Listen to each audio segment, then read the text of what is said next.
Hello everyone, today we're going to study chapter 5 of the novel David Copperfield for Prep 2 titled Steer Forth Again.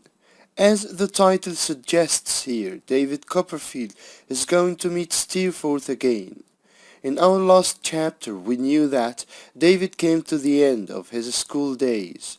We also knew that David's aunt suggested that he should spend a month in London so that this would give him time to consider what to do next. So now let's do this exercise here as a revision on the previous chapter. How did David feel when his aunt suggested that he should go to a boarding school?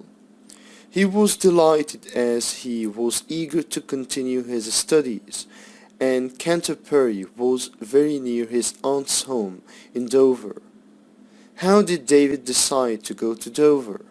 Having no money for the coach fare to Dover, he decided he would have to walk there. So we're going to go through 4 main points to study the events of this chapter. So now let's start with the first point. David runs into an old school friend. In London, David is given a small dark room at a hotel called the Golden Cross. While he is returning from the theatre, he notices that Steerforth is going into the hotel. David is so happy to see Steerforth again that tears roll down his face. Steerforth tells David that he is studying at Oxford University. David tells Steerforth that he is staying in room number 44, and as a result, Steerforth complains to the manager. So David is given a large, airy, comfortable room on the first floor. David spends a nice week sightseeing with Steerforth.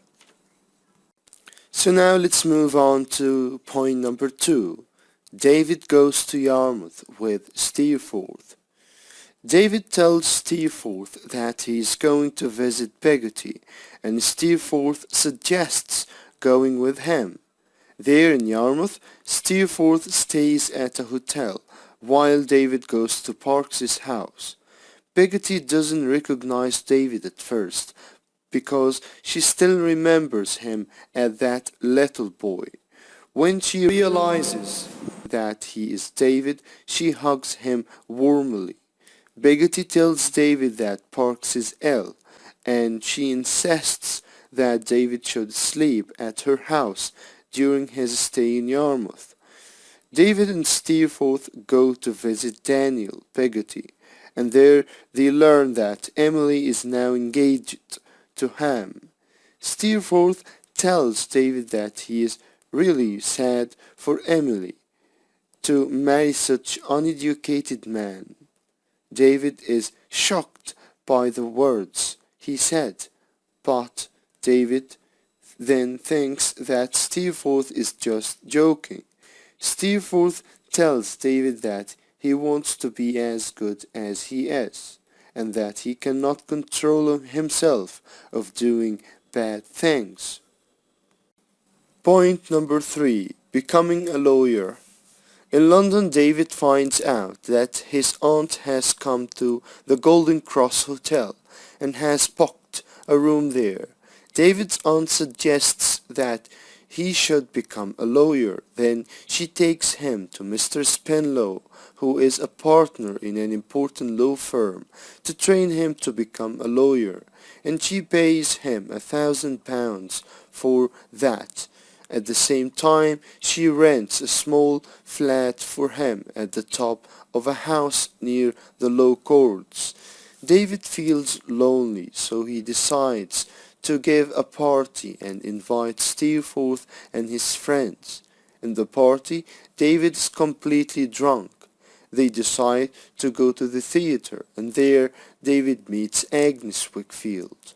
She suggests that David should go home. The next morning, David feels miserable and ashamed that he has been in such a terrible state in front of Agnes. Point number 4.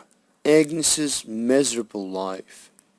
David meets Agnes and she tells him that Uriah is going to become her father's partner. She also tells him that her father is totally wasted because of the wine he is drinking, grieving over his dead wife, and as a result he doesn't care so much about his work, and Uriah has taken advantage of her father's situation as her father cannot do anything without Uriah's help. So now let's do this exercise on chapter 5. How did Peggotty feel when she saw David after all these years?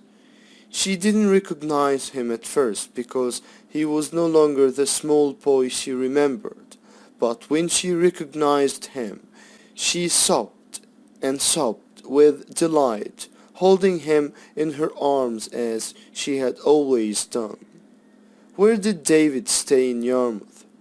He stayed in the little bedroom Peggotty had always kept for him at her house.